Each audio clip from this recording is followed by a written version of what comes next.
असं कोणतरी VIP movement झाल्याशिवाय रस्ते साफ होणार नाही, जाणार नाही. आता आपण सिंहगड रोडवर आहोत. हिंगणेच्या चौकामध्ये आता रस्ता साफ करण्याचं काम चाललेलं आहे. खडी बाहेर काढली जाते.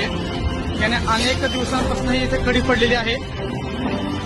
खड्डे पण पडलेले होते त्याच्यामुळं, पण साफसफाई करण्यात आलेली नव्हती. आता थोड्या वेळात इथून मुख्यमंत्री जाणार आहेत ह्या रस्त्यावरून. ते इथे एकता नगरीमध्ये पुराच्या ठिकाणी पाहणी करायला येत आहेत. त्यामुळं त्यांनी आता इथे ही सगळी कचरा गोळ्याचं काम, राडारोडा बाजूला करायचं काम सुरू केलेलं आहे.